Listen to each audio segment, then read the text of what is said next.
Jason. Live from WRAL News Headquarters in Raleigh, your number one source for local news. WRAL News, coverage you can count on. And we're taking a look at some wet conditions ahead of a front. Behind the front, everything changes. Temperatures drop, and we'll see more sunshine and windy conditions. I'll show you the rain that we'll see for the rest of the day. Tar Heel turmoil. The dysfunction of the Belichick era is taking over campus.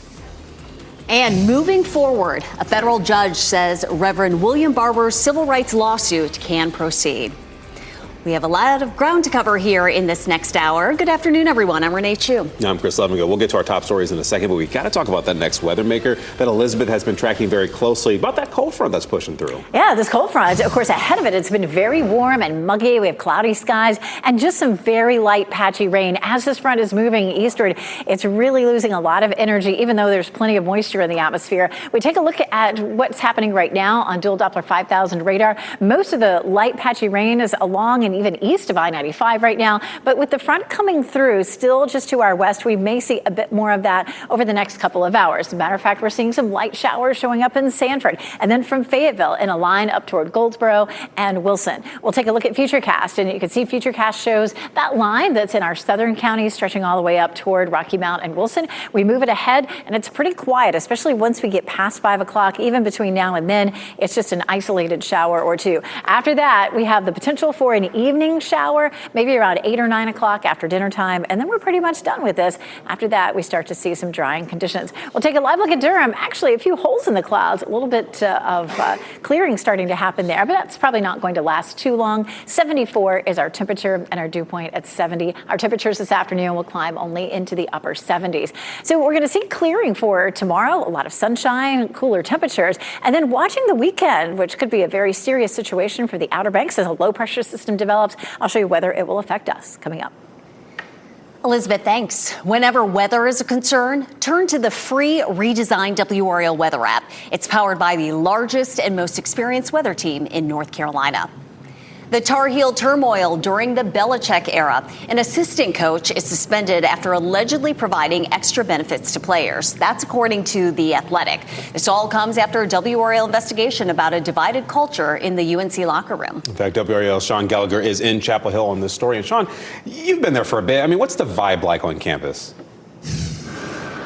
Yeah, I'll tell you, Chris, Renee, the literal clouds hanging over Keenan Memorial Stadium feel symbolic today. Everybody here did not expect a 2-3 start to the Belichick area, but maybe even more surprising, the criticisms coming out of the locker room right now. Now, WRAL broke the news of the dysfunction this week when multiple parents and players cited a rift in the team. No communication between coaches and parents, preferential treatment of Belichick recruits versus players who were retained from the Mac Brown era, and now student athletes being warned about selling their tickets. According to The Athletic, an assistant football coach suspended for allegedly providing extra benefits. That stemming from WRAL's reporting on the dysfunction within the program. So now it certainly feels like the Carolina blue skies are falling in Chapel Hill.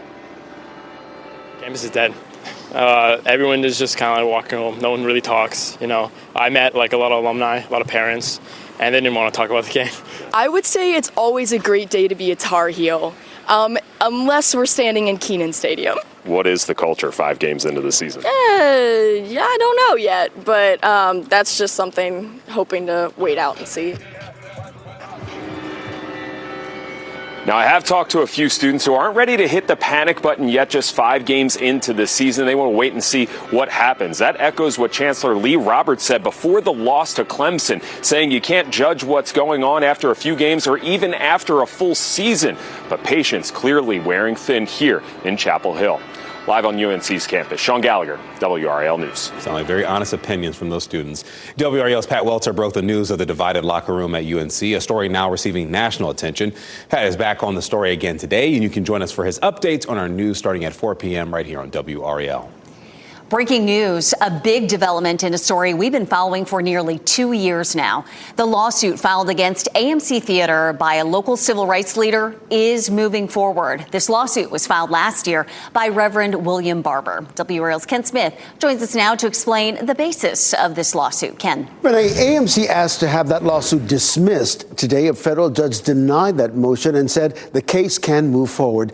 This is all linked to an incident that took place at a theater in Greenville, North Carolina back in December of 2023. Reverend William Barber was at the theater for a showing of the movie The Color Purple and told he could not use a chair he bought to the theater to use. There's a cell phone video of that incident involving the theater staff. They eventually called police saying the chair presented a fire hazard. Barber said he cannot sit in a regular chair because of a condition that causes pain to his joints and spine. Reverend Barber was escorted out of that theater. Now, days later, AMC apologized. Today's ruling means Reverend Barber's lawsuit can move forward. It seeks compensatory damages and a preliminary injunction restraining AMC from expelling him or retaliating against him for exercising his rights under the Americans with Disabilities Act. Now, we have reached out to Reverend Barber's attorney to find out what's next. We're still waiting to hear back. A significant update there. Thank you, Ken. New at noon, former FBI Director James Comey pled not guilty to federal charges he claims are the result of a personal vendetta. Now, cameras are not allowed in federal courtrooms, but NBC's Alice Barr was there and explains how it all played out. Hi there. In an unprecedented scene today, former FBI Director James Comey appearing in court, pleading not guilty to federal charges of making a false statement and obstruction of a congressional proceeding. President Trump has long seen Comey as a political enemy, and just days before the charges were announced, the president posted on social media calling on Attorney General Pam Bondi to charge Comey and other political opponents. In a contentious Senate hearing yesterday, Attorney General Bondi refused to say whether she'd had any discussions with President Trump about the case. The charges stem from congressional testimony Comey gave in September 2020. When he was pressed over whether he'd lied to Congress years earlier about authorizing a leak to the press involving an investigation into Hillary Clinton. Comey denies lying and posted a video defending himself while arguing he believes there are costs to standing up to President Trump. The statute of limitations for the charges was set to run out the week after they were announced, and the week before, the top prosecutor tasked with leading the Comey investigation quit rather than seek an indictment. A senior DOJ official told NBC News career prosecutors laid out why they believed there was not enough evidence to charge in a memo to President Trump's hand-picked replacement and former personal attorney Lindsay Halligan, who has no experience as a prosecutor and was ultimately the only one to sign Comey's charging papers. In Washington, Alice Barr, NBC News. Now, there is a local connection here, right? Two North Carolina prosecutors have joined the legal team prosecuting Comey. Nathaniel Lemon and Gabe Diaz were part of the U.S. Attorney's Office in Raleigh, and they eventually transferred to the Comey case in Virginia. Comey's prosecution is happening in Virginia, but many of that state's federal prosecutors have quit or been forced out. That's where the Raleigh prosecutors came in, because they're willing to work that case. We're hearing from a UNC professor for the first time after his reinstatement to his role. Dwayne Dixon was placed on leave last week. WRAL's Monica Casey is live on UNC's campus after speaking with him. Monica, what did he have to say? Well, Dixon says he is overjoyed to be back in the classroom, and he emphasized the importance of free speech, not only for him, but the people he disagrees with. Now, Dixon was placed on leave last week and then reinstated on Friday. UNC said his leave was due to concerns about his, quote, alleged advocacy of politically motivated violence at that time. On Friday, UNC released a statement saying, quote, we have found no basis to conclude that he poses a threat to university students, staff, and faculty, or has engaged in conduct that violates university policy. Today, Dixon spoke about how this will be a learning experience for his students. But what I think is really crucial here is for us to analyze and to withhold judgment, right? Of course, I have a critique of Chancellor Roberts' decisions, but what I would really urge all of us, right, Chancellor Roberts and the rest of us to do is to reflect on the choices we made. How can we improve? Let's analyze and let's work together as a community to then move forward into a space where people can regain trust, rebuild trust. They can speak and operate and think freely without fear of reprisal or censorship. Now, the ACLU argued last week and today that UNC's decision to place Dixon on leave was a violation of his First Amendment rights. Dixon will be back in the classroom within the hour. Live in Chapel Hill, Monica Casey, WRAL News. The mayors of Durham and Fayetteville now know who their opponents will be in next month's election. So let's go ahead and take you through the results of yesterday's primaries. Durham Mayor Leonardo Williams will square off with Councilwoman Anjani Bell in the general election. They were the top two finishers in the primary vote. And in the race for Fayetteville mayor, incumbent Mitch Colvin will face off against Councilwoman Kathy Keefe Jensen in November. Meanwhile, in the Durham City Council vote, Matt Kopak and Deidreana Freeman advance in the Ward 1 race. In Ward 2, it's Shanetta Burris and Mark Anthony Middleton. And then you have Ward 3, Chelsea Cook and Diana Medoff move on. You can find full results of all the elections that we have been covering over on WRAL.com. Serving America without pay. A closer look at the uncertainty military families face during the government shutdown. Saving public broadcasting, how PBS and NPR stations are getting help from the happy little works of Bob Ross. Electricity rate hike. How high power bills in Fayetteville will increase to pay for infrastructure upgrades. Coming up next, see storms moving in with WRAL's exclusive Dual Doppler 5000, sponsored by the WRAL Weather app. Download now for live radar.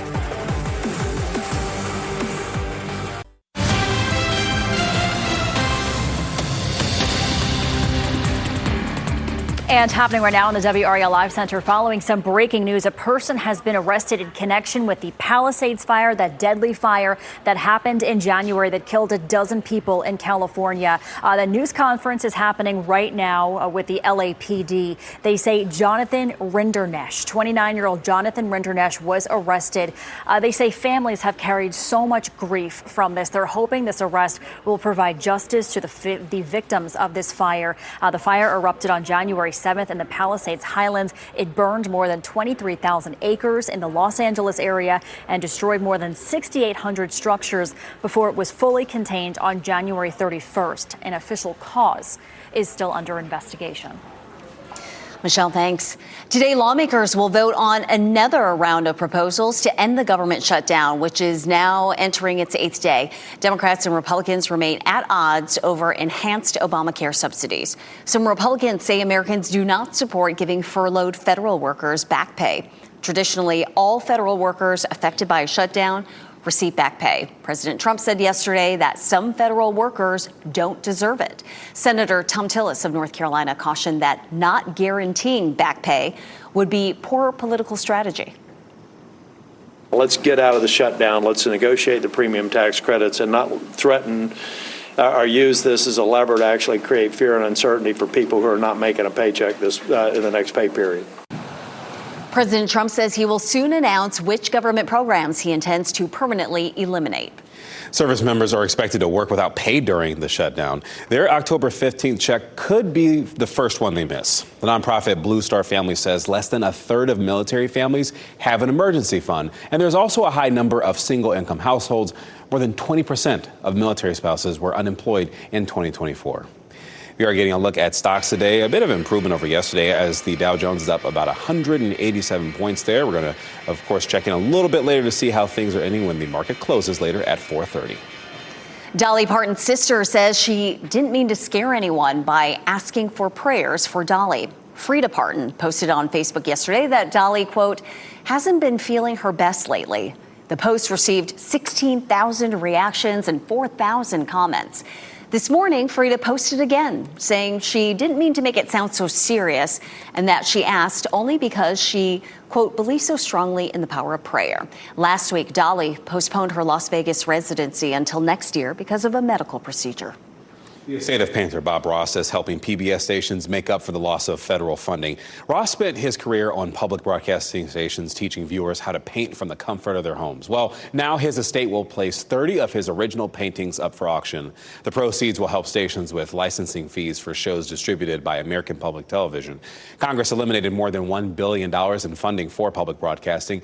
That meant more than 550 PBS and NPR stations. They had to search for alternative sources of funding. Cleanup is happening today in Dare County after 9 homes collapsed into the ocean in Buxton during and after Hurricane Imelda passed by North Carolina.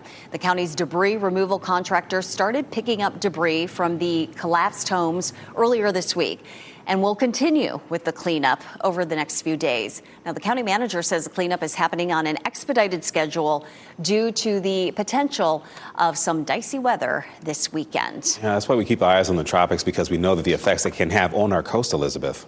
This front right here is just bringing us some light rain, nothing really serious, but the front will move to the coast. And then right now it looks like a low could develop along it and become a coastal low or a nor'easter. And that could cause some serious issues along the Outer Banks, especially as we get through the weekend, especially Saturday, Sunday, and possibly into Monday. Right now, we're just looking at a little patchy light rain. We're going to talk more about what's going to happen here and along the Outer Banks over the weekend. Some scattered showers starting to move back into parts of Lee County and Chatham County, the southern part of Wake County. You're going to start to see some of that as well. Northern Sampson County into Wayne County, and we're having some rain exiting our northeastern counties. We'll zoom in again. Sanford seeing some showers around Goldsboro, a little bit of patchy light rain. And this is likely to be ongoing for the next several hours. This is a look at Futurecast, and you can see how little rain is showing up here on the models. Another quick little shower may roll through mid to late afternoon. At 5 o'clock, it doesn't look like it's going to be a big deal at all for the evening commute. And then gradually we'll see some clearing. Futurecast keeps wanting to pop up a little shower during the dinner hour, either sometime between Raleigh and Rocky Mount. And then we start to clear behind it. Tomorrow morning is going to feel much different than what we're seeing today. We take a look at Durham. We're seeing some blue sky there, but of course the cold front's gradually moving through. A lot of folks near the Virginia line may be pretty much finished with any rain as this front continues to track eastward. It is 74 with a dew point of 70. So if you've stepped outside, it really feels like summer. Temperature is comfortable, but it is very tropical feeling with that high dew point. It's 79 in Southern Pines, 76 in Goldsboro, 80 and Rocky Mount. It's 75 in Cary, 77 in Apex, and 74 degrees there in Garner. So it is warm, but our temperatures climbed into the mid 80s yesterday. We're running anywhere from a couple degrees to 5 to 7 degrees cooler, and our trend will be cooling as we get through the next 24 hours. Upper 70s for highs in Raleigh and Durham, and 82 in Fayetteville for this afternoon. As our cold front exits, the warm air does as well. As the cold front moves through, it's going to open the door tonight to some chilly air. Tomorrow's going to feel glorious outside, and we'll continue with cool temperatures all the way into the weekend. Our normal high is 76. We're looking at 79 today, but 10 degrees cooler for tomorrow. And then we'll hold it really either side of 70 all the way through the weekend. We have some very cool, crisp mornings in our forecast too. Our normal low is 54, 53 is what we're expecting tomorrow. That will be about 15 degrees cooler than what we saw this morning. So you may want to think about sending the kids out in their jackets. And then even cooler on Friday at 47. We've already seen temperatures close to that last week, so we're going to see it again, and then slightly warmer Saturday, Sunday, and Monday. Tomorrow, with the clear skies and sunshine, it will be breezy. We'll see winds gusting 25 to 30 miles per hour, especially during the afternoon. So it's going to feel a bit windy to us. Keep that in mind if you're headed out for tailgating for the home opener for the Canes game. Temperatures will be in the mid 60s at the beginning of the game. And again, hold on to the napkins. And then as you come out of the arena, temperatures will be in the mid 50s. So you'll be probably happy to have a jacket. Our attention next will turn to what happens over the weekend. We do have rain in our forecast, but what we see here will depend on when and how strong that front and low pressure system develop. We'll talk about what the impacts could be along the coast too coming up. Thanks, Elizabeth. Uptick in e-bike incidents. One local police department is seeing an influx in calls about them. Today on WRAL News at 4, how local cities and towns are raising awareness about how to properly use them to keep more people safe. Plus, combating dangerous driving. A new operation is underway to protect drivers. At 5:30, how law enforcement hopes to bring crash numbers down on the roads. Savings at the supermarket. We all buy food, right? And it's taking a chunk out of our wallets. Well, next at noon, 5 on your side will explain the 5 ways you can save big. Recall alert. A software malfunction could put you at a higher risk of crashing your Toyota. The vehicles that could be affected by the issue.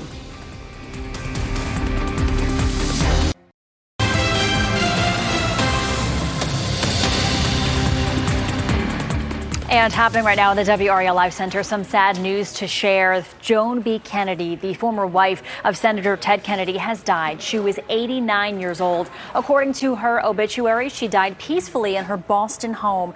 Her son, Patrick Kennedy, said in a statement, she was a classically trained pianist, an advocate for mental health and addiction recovery, and a pioneer in publicly addressing challenges with alcoholism and depression at a time when few others would. Her impact will be remembered by many.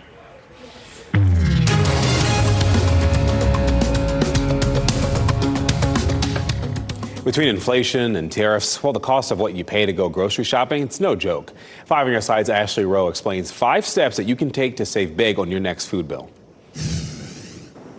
Food prices have risen 24% from 2020 to 2024. That's according to a report from the USDA's Economic Research Service. The experts at Consumer Reports shared 5 steps you can take to save big on your next grocery run. Step 1, shop with a plan. Don't just bring a list. Be realistic about the week ahead. It might be a good idea to shop for some meals that are good leftovers or can be frozen to avoid overbuying and food waste. Step 2, go for the generic or store brand products. With staples like orange juice, coffee, cheese, and yogurt, you can save between 30 and 70% if you switch from a name brand. A third option, going meatless. Consumer Reports estimates it can save you nearly $1,000 in 1 year. Step 4, correctly storing your groceries so produce lasts longer. We're talking about produce, salad greens, and berries. And finally, joining your favorite grocery store's loyalty program often leads to greater discounts or member-only coupons. Ashley Rowe, 5 on your side. Toyota is recalling over 300,000 vehicles for issues with the rear view camera. Federal traffic safety regulators say the camera may not display when backing up, increasing the risk of a crash. Toyota says the malfunction is caused by a software problem. The 2022 to 2025 Toyota Tundras, Tundra Hybrids, and the 2023 to 2025 Sequoia Hybrids are included in the recall. You can take your car to the dealership to get an update to fix the issue free of charge. Amazon is adding facial recognition technology to its new Ring cameras and doorbells. This new feature is called Familiar Faces, and they say it will recognize familiar people, such as family members, friends, or neighbors. Homeowners can then tag them in the Ring app, so the next time they can be identified by name rather than the generic person at the front door. But privacy experts are concerned because people are being recorded without their consent. Social media is everywhere. In fact, a state task force examined the link between social media and children's mental health. We'll talk about what they found next at noon. And AI in an unlikely place, what it has added to police body cameras. And here's a look at your winning lottery numbers.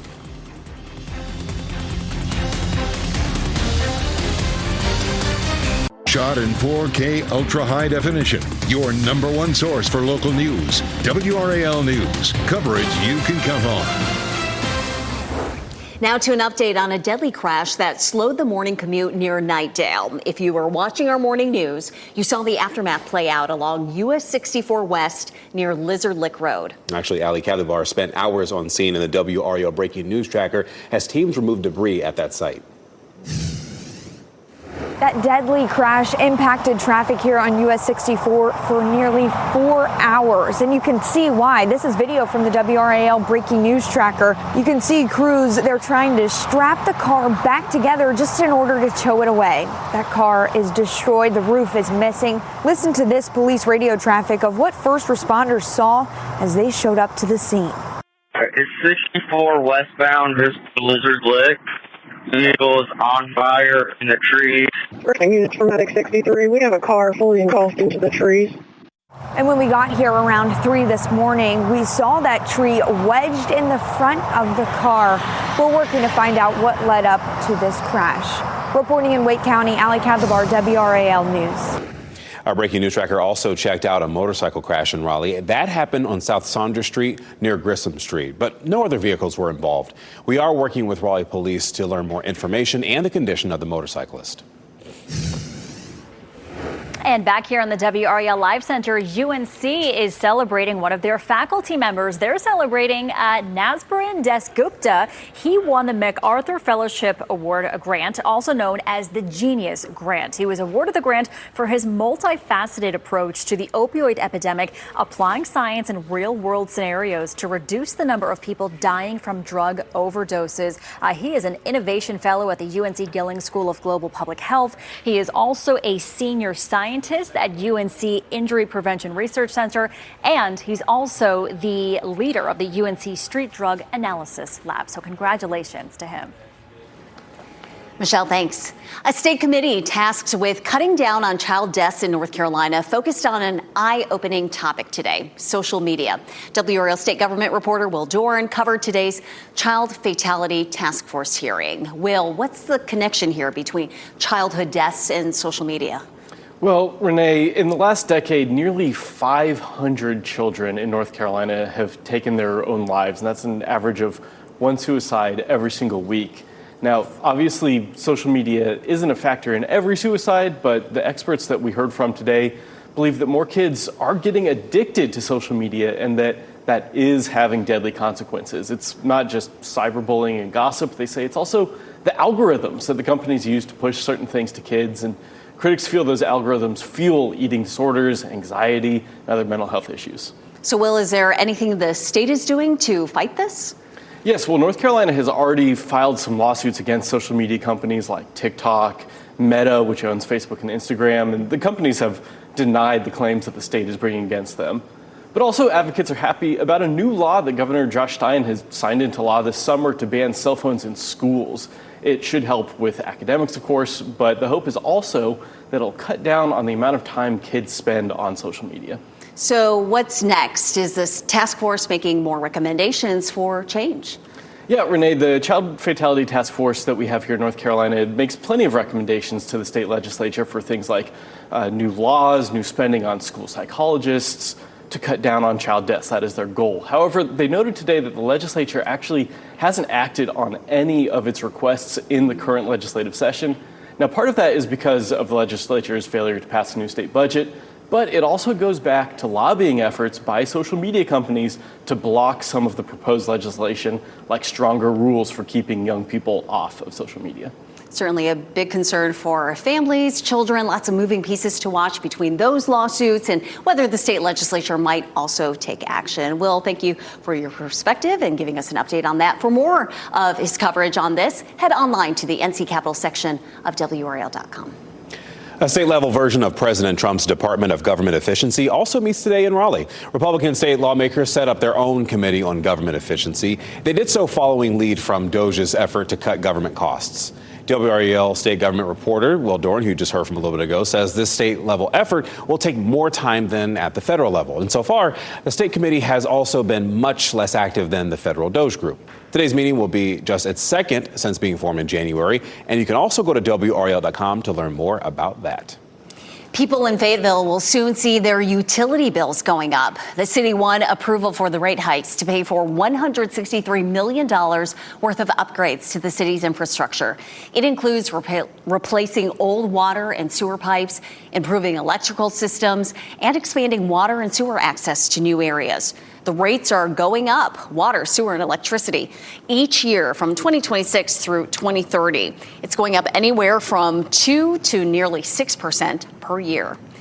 Now, a similar situation will play out in Sanford. The town got the green light to borrow $35 million to improve its water and sewer infrastructure. Sanford needs to increase capacity after Siler City joined the town's Tri-River water system. As a result, water and sewer rates will increase every year for the next 5 years, topping out at a 12% increase in 2029 and 2030. The Wake County School Board is extending its deadline for applicants to fill its vacant seat. The board voted last night to push that deadline back 2 weeks to November 14th. Well, it's because some applicants were confused about which documents they needed to submit. Some also weren't sure if they lived in the district, which is mostly in Apex. AI helping law enforcement. Language set to French. Avez-vous vu quelque chose ou avez-vous des images de quelque... Still ahead, the technology that allows police to break the language barrier with their body cameras. And shine on supermoon, what researchers say the phenomenon means for our coast. You can watch WRAL News live anytime on WRAL.com or the WRAL app on your streaming device.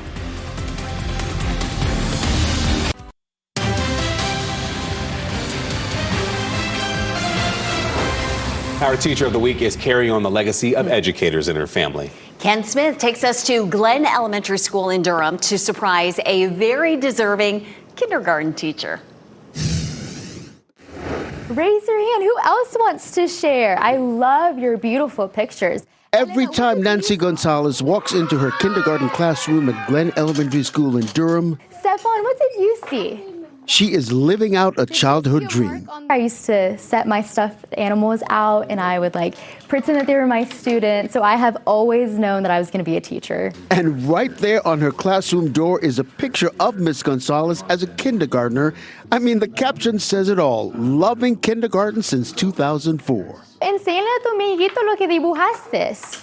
Whether she's communicating in Spanish or English, Ms. Gonzalez says this is all about making sure her very young students have a solid academic and social foundation. They go from very little knowledge about letters and numbers, and then at the end of the year, they're readers and writers, and I don't think there's any other grade where you see that big of a transformation. But when we pull it away, it looks bigger, doesn't it? For Ms. Gonzalez, her classroom is her happy place, her students part of her extended family. So it's really cool to get to create that bond, and for a lot of students, I am their first teacher. So I tell everyone there's nothing more magical than kindergarten. Ms. Gonzalez, you are WRAL's Teacher of the Week. Give her a big hand. Congratulations. Thank you so much. Here you go. Kindergarten is such a sweet age. Now, if you'd like to nominate a teacher, go to WRAL.com and enter Teacher of the Week in the search box. Still ahead, a love letter to New York. Photographs of faces filling Grand Central Station. Why you may already know the story behind the artwork. And it's all connected. How scientists say this week's supermoon is part of the problem that's thinning our coastal forest. We'll ask the meteorologist next.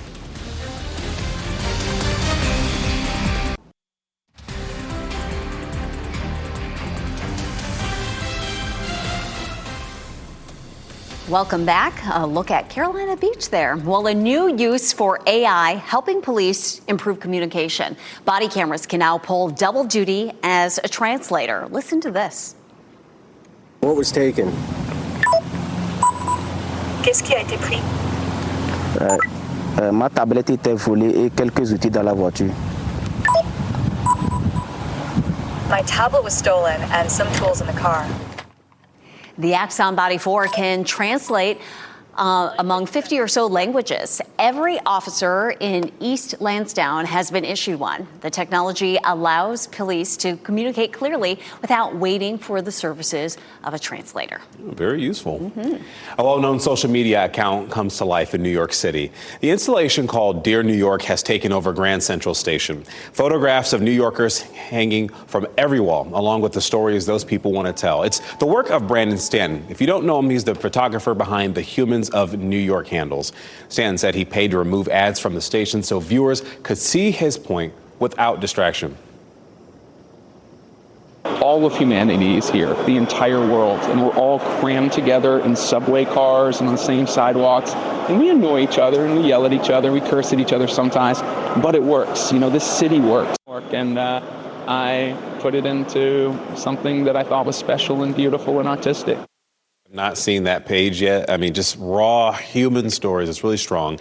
The exhibit is only up for about 2 weeks because that's all the savings Stanton had. But he said that he spent his proceeds from the last 15 years of his social media work on that exhibition. Amazing. Well, have you seen how large the moon looks this week? It's called a supermoon, and scientists say it is part of the reason some of North Carolina's coastal forests are thinning out. We asked meteorologist Chris Michaels to explain. This was something that was actually first brought to my attention by meteorologist Elizabeth Gardner. These ghost forests, this is what they look like, an example of one in South Carolina. The forest is depleted by salt water that comes in partially due to sea level rise, but also other things. But the trees in these forests, they rely on fresh water, so when the salt water comes in, it sort of poisons them. Now, according to the North Carolina Department of Environmental Quality, sea level rise is expected to increase by 1 to 1.4 feet between now and the year 2050. But it's not just that. It also has to do with the increasing tides, right? And a tide is just long period waves that move back and forth due to the gravitational pull of especially the moon. So when you have a full moon, and more specifically a supermoon, which is closer to us in its orbit, it can increase the tide to what's called this king tide. That's something that we see this week because of this. Thanks to Melissa out of Garner for that shot of the supermoon that happened Monday. That king tide is still forecast to be with us into the weekend as well, while at the same time, we have a coastal storm system that will impact portions of the Outer Banks. We have a completely separate story on that storm system right now. You can find it on the homepage of WRAL.com. Elizabeth, I like how that was your pitch for the Ghost Forest. That's pretty cool to see that happen there. My question for you, though, for Ask the Meteorologist, how long is that rain going to stick around for? You know, it's not going to stick around very long. As a matter of fact, 10 minutes ago, it was raining here in Sanford, and it's already over, and the streets are drying out. You can see mainly cloudy skies here, but there's some holes in the clouds in a few places. You can see a little patchy rain there in the southern part of Wake County right now, around Goldsboro, and then some more rain that's back to our west that may start to fill in, but there's just not a whole lot out there. You can see how patchy and light it is here in our southern counties. That's the way it's going to be for much of the remainder of the day. Another little wave rolls through between, say, 4 and 5 o'clock, and then it looks really quiet during the evening commute. And then potentially around 7 or 8, we may see another quick little shower. But the rest of the day today, just looking at really, 40-50%, tapering off to about 20% tonight. We're dry then until Saturday and or Sunday, depending on how our coastal low develops. In the meantime, we're looking at, maybe another 1/10 to 100th of an inch of rain out of this system. And then we're going to talk more about that coastal low. First, let's talk about Tropical Storm Jerry, which of course is an actual system. It may become hurricane strength by late Thursday, but with minimal impact to land. It's moving northwest at 23 miles per hour, so it's moving fast. Winds now at 60 miles per hour, so it's been strengthening. It's going to make a turn to the north before it hits the Leeward Islands as a hurricane, and then it slips right past Bermuda, so it shouldn't be a storm that creates a lot of problems. Now, in the position that it will be close to Bermuda, typically we would expect to see rip current danger from that, but we have our hands full with something completely different, and that is a coastal low that will develop. It may not have tropical characteristics, so it may be better described as a nor'easter, and that's going to move up the coast with rain, wind, surf, erosion. We may see more houses on Hatteras Island around Buxton fall into the water because this is going to be a fairly strong storm system. It, of course, will have high impacts right along the Outer Banks with significant rain, winds gusting up to 50 miles per hour. That means heavy surf and as much as 2 to 4 feet of height above normal in terms of those waves that were coming in, that will be coming in, like Chris was talking about. Around our area, well, we could see some rain Saturday, Sunday, maybe even into Monday, but nothing significant, not like what they'll see along the coast. High surf, 6 to 9 feet. As I mentioned, 2 to 4 feet of inundation along the Outer Banks, and then gusts at 40 to 50 miles per hour. Again, really all along the Outer Banks. That system hasn't yet developed, so we'll be watching that. Of course, the forecast may change a bit as the system actually develops. In the meantime, it's really warm and muggy out there. We're going to continue to see just some isolated showers on and off through the evening, and then skies clear overnight. Tomorrow morning is going to be cool at 53. A gorgeous day Thursday. Of course, it's the Hurricanes home opener. It's going to be nice afternoon and evening to be outside, but a real chilly morning on Friday at 47. We're really going to be back to wearing jackets in the morning with overnight lows in the 40s and 50s. Our temperatures stay nice and cool through the weekend, but like I said, we may be dealing with some rain. Currently, it doesn't look like a washout, but we'll see more rain the farther east you are, and of course, we'll be firming that up as we get closer to the weekend. Elizabeth, thanks. Welcome home. A party for Francine, the store cat whose adventures went viral. Ahead, the measures the store took to keep a closer eye on the feline friend. And we do have a look at your winning Mega Millions jackpot numbers right here on your screen. 17, 26, 33, 45, 56 with a multiplier 19. Stay with us. We'll be right back in a bit.